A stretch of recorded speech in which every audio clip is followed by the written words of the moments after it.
Pessoal, Mr. Red aqui e hoje é dia de falar uma coisa muito misteriosa, uma coisa muito confusa e uma coisa que você não sabe o que é, porque você tirou um e não viu o título desse vídeo. Exatamente, estamos falando hoje de falhas críticas.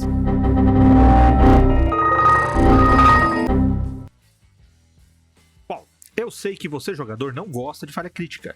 Eu sei que você, mestre, adora falha crítica. E sei que você usa esse subterfúgio para dar aquela sacudida na sua história e deixar tudo mais imprevisível. Mas você já percebeu que os sistemas, na verdade, não trazem falhas críticas como algo catastrófico? Eu sei que você jura de pé junto que você leu em algum lugar que se você tirar um no dado, alguma coisa de estranho pode acontecer com seu equipamento. Você pode soltar a arma, você pode cair no chão, você pode se acertar, você pode acertar algum companheiro, você pode quebrar a sua arma, ou então passar por algum tipo de vexame, algum tipo de situação muito desfavorável só porque você tirou um no dado. Mas, na verdade, o que o D&D fala para você é que se você tirar um, você automaticamente falhará. Ou seja, se você não conseguir atingir a dificuldade do teste com qualquer número que você tirar no dado, você terá uma falha. É você simplesmente não conseguir ter um sucesso no dado. Agora, se você tirar o número 1, você terá uma falha crítica. Não importa o valor que você some ao dado, você nunca conseguirá sucesso se você tirar 1. Aproveita que você chegou até aqui e já faz o pacote completo, tá? Segue o canal, dá o joinha, se inscreve, aperta o sininho, distribui a palavra. Nós conseguimos 1000 seguidores e agora a meta é 2000. Então segue a gente, deixa o comentário e não se esqueça de dar sugestão para nossos novos vídeos. Ai, mas você não falou sobre falhas críticas em outros sistemas? Calma, jovem Padawan, nós vamos falar aqui de dois exemplos que podem ser aí uma inspiração para você. Primeiro nós vamos falar de Vampiro, tá? Tanto o Requiem quanto a quinta edição vão tratar como um sistema só. E também vamos falar de Alien, que eu já fiz vídeo, tá aqui em cima, você pode consultar. No Vampiro Requiem, o sistema de falha ele é bem parecido com o sistema do D&D. Se você não tem sucesso e não teve o número 1, você simplesmente falhou. Se você não teve sucesso, mas você tirou o número 1 em um dos dados, você tem a falha crítica. Qual que é a diferença de uma falha comum para uma falha crítica? A falha comum você simplesmente não consegue atingir o seu objetivo. Vamos dizer que você quer passar no meio de uma multidão numa festa para evitar uma pessoa. Você simplesmente não consegue. A pessoa acidentalmente vai te ver. Notando você, ela vai falar: ah, fulano, que bom que você está aqui, eu estava te procurando. E você ainda pode contornar a situação, porque afinal, ela não percebeu que você queria evitá-la. Agora, você faz o teste de furtividade para que ela não te veja, só que além de você não superar a dificuldade do teste, você tira um dado com valor 1. Lembrando que vampiro você joga um monte de dado. Você tira um dado com valor 1. Significa que quando você foi tentar escapar dela, você se atrapalhou por algum motivo. E a pessoa vai te perceber claramente vendo que você está tentando evitá-la, o que vai gerar uma indisposição. Se você tiver mais do que um número de falha crítica, você vai piorando gradativamente a situação.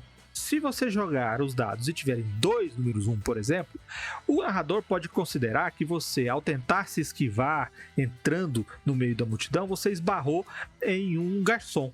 Não só chamou a atenção de quem você queria evitar, como deu a ele a impressão que você está querendo evitá-lo, mas derrubou a bebida em alguém importante, o que vai criar uma indisposição ali no momento. Se você tirar 3 dados número 1, você pode aumentar isso daí ainda mais. Então, resumindo a falha crítica nos Requiem, quanto mais valores críticos você atingir, mais complexa a situação fica para o personagem. Ou seja, você amplia a dramaticidade, amplia a dificuldade e faz com que o personagem, o jogador, tenha que se virar melhor para resolver aquele problema que ele estava disposto antes a tratar. No caso do Vampiro da quinta edição, nós temos uma mecânica nova que são os dados de fome. Os dados de fome representam aquela característica bestial do vampiro, ou seja, elas refletem a maldição que ele carrega em si. Da mesma forma que esses dados são usados para ter sucesso, eles também podem ser usados para ter uma falha. Se o sucesso é conseguido através dos dados de fome, significa que a ação foi completada com a ajuda daquele ímpeto bestial que ele tem dentro de si. Da mesma forma, se ele não conseguiu sucesso e os dados de fome tiveram uma falha crítica, ele deixa de ter o sucesso, ele falha, manifestando as características bestiais que ele possui, as características de sua maldição. Logicamente, isso depende de um contexto, mas é mais ou menos assim. O vampiro para de ser um ser racional e passa a ser um ser instintivo, reativo e violento. Mesmo sendo um complicador, é uma excelente maneira de fazer com que a proposta do personagem seja mantida. Qual é essa proposta? O vampiro é um personagem amaldiçoado que tem dentro de si um grande mal contido que pode se libertar a qualquer momento. Em Alien RPG, nós temos uma situação semelhante à do vampiro, onde os testes são rolados por vários dados, onde 6 é sempre sucesso e 1 é sempre falha.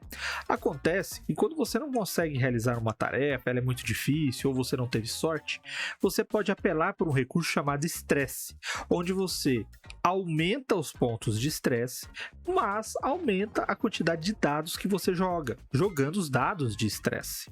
O estresse também é garantido por situações muito chocantes que podem afetar seu personagem. Em todo caso, se você não consegue o sucesso e tiram dados de número 1 para os dados de estresse, você entra numa condição chamada pânico. E é aí que mora o perigo. Quem já assistiu os filmes de Alien sabe do que eu estou falando. Um personagem que entra em pânico, ele pode reagir de maneira inesperada, tanto paralisando, correndo, reagindo, gritando, sendo violento ou fazendo atitudes que são impensadas para a situação, sempre fazendo com que a carga dramática da cena aumente muito. Bom, através desses exemplos, a gente acaba de ver que existem sim preocupações em cada um deles quanto à tratativa das falhas, não só das falhas comuns, como falhas mais dramáticas. No caso de sistemas mais interpretativos, como o Alien RPG, Vampiro Requiem, Vampiro a Máscara, quinta edição, a falha crítica ela é chamada de falha dramática. Ela serve para gerar o maior engajamento interpretativo do personagem para a história, fazendo com que ele haja conforme as situações do próprio enredo que está colocado ali. No caso do D&D, a falha dramática, a falha crítica, serviria somente para prejudicar o personagem. E é por isso que o sistema não traz esse tipo de noção de penalidade para quem tira o número 1 no dado. Se o sistema não indica que falha crítica traz nenhum tipo de consequência além da falha no teste que se propôs jogar, por que diabos os jogadores e mestres e tantas mesas, em tantos sistemas, em tantas histórias, ainda teimam em fazer com que uma falha crítica tenha consequências graves para a mesa? Como eu falei lá no começo desse vídeo, a maioria dos mestres que eu conheço, que eu já segui, que eu acompanhei, que eu vi narrar, gostam sim de dar uma apimentada nas regras da falha crítica e adotar esses caminhos mais tortuosos, sinuosos, para dar aquela temperada na aventura.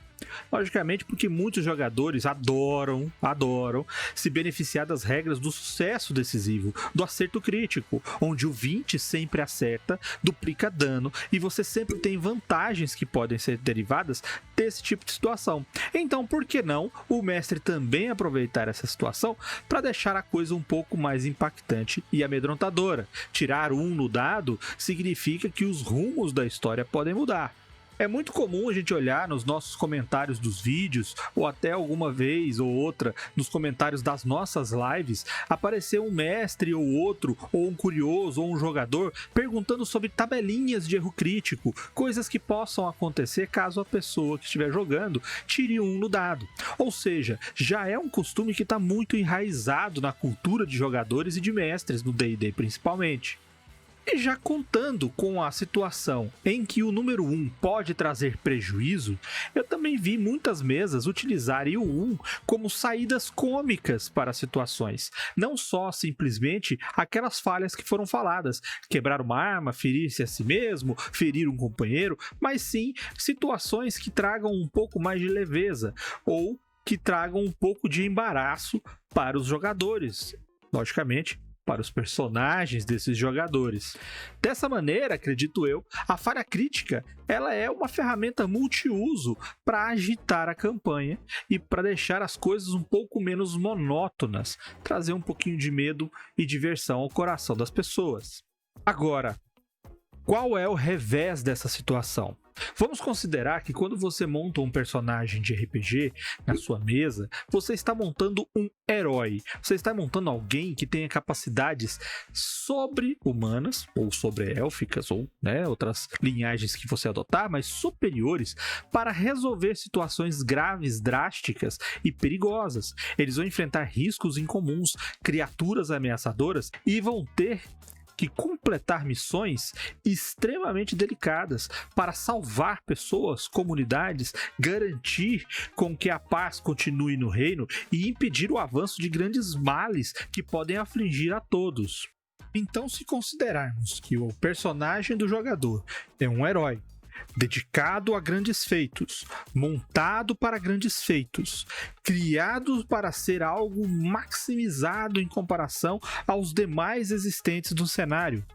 Por que deixar à mercê dessa vida tão heróica a chance de 5% de simplesmente quebrar sua arma ao dar um golpe, escorregar e se machucar ao tentar esquivar de um personagem inimigo ou simplesmente ferir um aliado numa situação drástica de perigo? Colocar o seu herói numa situação em que ele possa facilmente ser prejudicado quebra toda a empolgação narrativa da sua história. Você tira a importância do herói e você atribui a ele uma carga muito grande de má sorte. E isso pode trazer prejuízos para a história como um todo. Mas, Mr. Red, agora você falou e não disse nada. Eu ainda não sei se eu devo usar o erro crítico para prejudicar ou não. Meu jovem gafanhoto, é aí que está o X da questão. Eu trouxe aqui para vocês 3 situações de sistemas diferentes que tratam do erro crítico. O D&D básico não tem erro crítico. É uma espécie de alucinação coletiva a questão dos prejuízos do erro crítico. O sistema de vampiro, ele tenta englobar o erro crítico na própria narrativa, fazendo com que a falha crítica explique a natureza sombria do personagem. No sistema Alien, você faz com que a falha crítica do personagem traduza todo aquele sentimento de desespero que ele está vivenciando naquele local. Mas como que eu posso usar esse tipo de ideia na minha campanha? Primeiramente, você vai ter que decidir se você quer usar o D&D básico, comum, o tradicional, onde não existe essa consequência, ou você vai adotar um modelo em que, sim, existem consequências para as falhas críticas.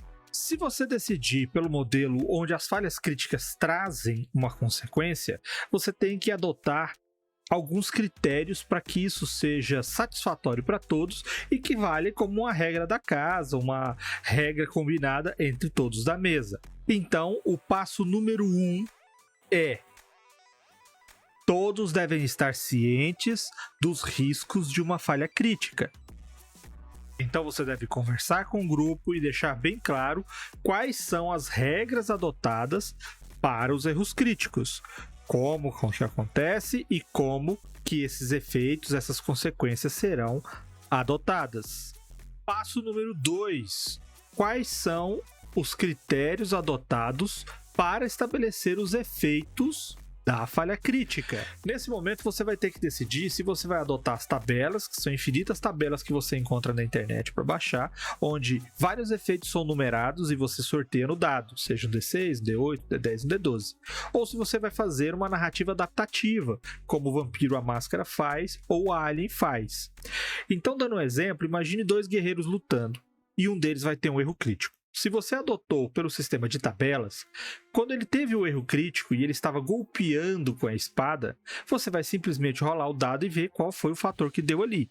Por exemplo, pode ser que tenha sido escolhido que a espada dele, ele errando o golpe, ela bate em algum obstáculo, seja o escudo, a espada do oponente, no chão, numa parede, e pelo golpe, que foi muito forte, o personagem desestabiliza o seu ataque e acaba soltando a espada, que cai ali perto, mas deixa ele momentaneamente indefeso e desarmado.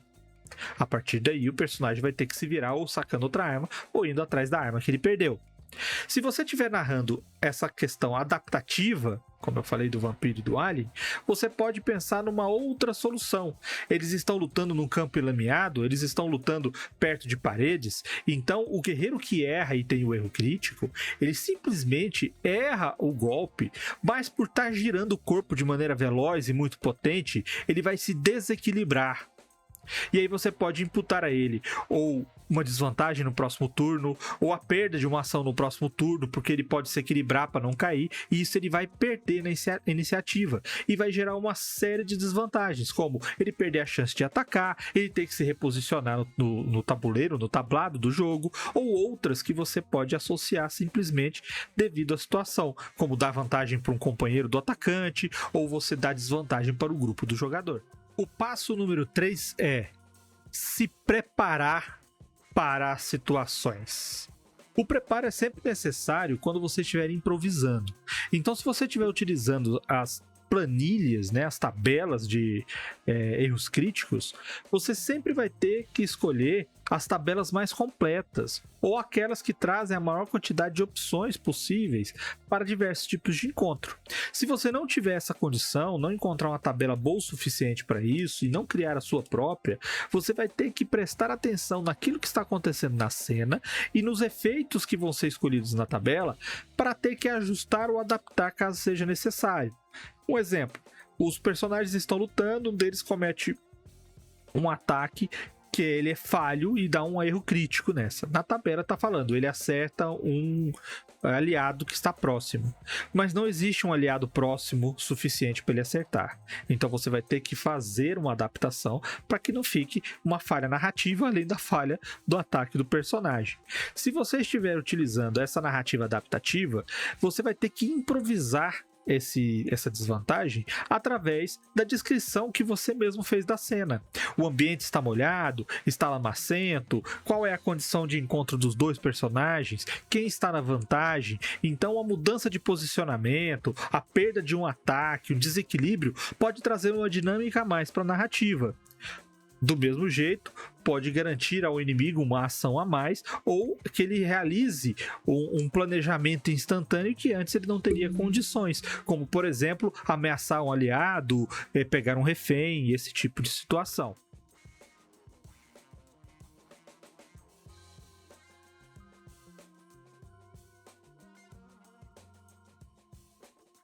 O vídeo acabou muito longo, mas espero que tenha sido mais completo. Para encerrar, então, eu vou dar a minha sugestão de como usar as falhas críticas. Pessoalmente, eu gosto das falhas críticas. Eu gosto de colocar esse elemento onde uma falha pode ser realmente, digamos, terrível para o personagem. Isso porque a vida é uma caixinha de surpresas e você pode tropeçar numa calçada a qualquer momento e por conta disso quebrar um braço. Ah, mas o cara é um herói. Ah, mas ele é diferenciado. Ah, mas ele é super poderoso. Mas ele não está isento da aleatoriedade da vida. Porém, eu tenho as minhas ressalvas quanto à probabilidade disso acontecer.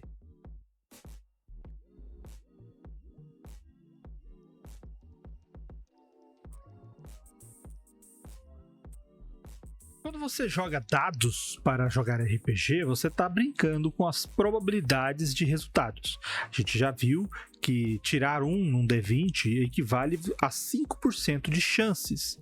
É simples. Se você tem um dado com 20 lados e o número maior representasse 100%, é só você dividir 100% pela quantidade de lados do dado. Então 100 sobre 20 equivale a 5. Então, o número 1 no D20 é 5% de chance de algo acontecer. Se uma pessoa tem uma falha crítica tirando o número 1, seria 5% de chance, ou seja, 5 em cada 100, ou 1 em cada 20, de algo estar extremamente errado. E isso é uma desvantagem muito grande para uma falha crítica tão catastrófica. É por isso que eu adoto diferente sistema para calcular a falha crítica. E ele é feito da seguinte maneira. Primeiramente, eu tenho as mesmas considerações do D&D. 1 é sempre falha. Ou seja, se você fez uma rolagem de ataque e tirou 1, você vai falhar, você não vai acertar o ataque, independente do bônus que você somar nesse dado. 1 é sempre falha. Só que eu não considero o 1 uma falha crítica. Se o jogador tira 1 no dado, ele tem que fazer uma confirmação, que é uma espécie de reforço de probabilidades ali. Porque, como eu falei, 5% de chance de falha catastrófica é muito grande. Então, tirou 1, ele joga o dado novamente. Essa nova rolagem de dados é uma confirmação de probabilidade. Se ele, nessa nova rolagem, passar a dificuldade, o erro dele é um erro normal. Vida que segue, combate continua sem problemas. Se ele não conseguir ter sucesso, aí sim ele tem uma falha crítica. E nesse caso, ele vai ter uma espécie de desvantagem no próximo turno. Ou ele pode perder uma movimentação, ou ele pode perder o ataque, ele pode se desequilibrar e dar a chance do oponente aplicar um golpe de oportunidade, ou ele pode fazer com que o oponente tenha uma movimentação a mais, um ataque a mais, dependendo do critério do combate da descrição da cena. Se na jogada de confirmação ele tira mais um resultado 1, aí ele tem uma falha catastrófica. E aí sim, ele vai ter aquela penalidade que todo mundo considera injusta, como perder a arma, quebrar a arma, se ferir, ferir o oponente, cair, ou alguma coisa drástica desse jeito. E isso porque a probabilidade é muito pequena de dar 2 resultados 1 seguidos. É mais ou menos assim a conta, como eu fiz lá atrás. Para você ter o resultado 1 num D20, você tem 1 sobre 20, ou seja, 5% de chance de algo dar errado, ou seja, de você ter um 1, o menor valor possível. Agora, para você ter 2 valores 1 seguidos, você tem 1 sobre 20, que é a chance do primeiro dado, multiplicado por 1 sobre 20, que é a chance do segundo dado. Ou seja, você tem uma chance dentre 400 possibilidades de você ter uma falha catastrófica. E aí sim, você tem uma probabilidade mais justa de inserir na sua história a falha crítica que pode dar tanta diversão, tanta emoção e tanta reclamação dos jogadores. Bom, é isso aí, o vídeo ficou um pouco longo, mas trouxe muitas situações que você pode incorporar nas suas aventuras, nas suas mestragens, ou então para você convencer o seu mestre a utilizar outros recursos aí para sua falha crítica, tá? Gostou, não gostou? Faz coisa parecida? Diz aí nos comentários como que o seu grupo e sua mesa lida com esse tipo de situação durante seus jogos. Lembrando que a gente sempre tem vídeo aqui todos os dias às 18 horas, terças-feiras Papo de Mestre e mais algumas aventuras que você encontra aos sábados. Muito obrigado aí pela audiência, muito obrigado pela paciência de vocês, por sempre estarem aqui, por nos seguirem. Vamos chegar aí aos 2000 e até a próxima. Um grande abraço.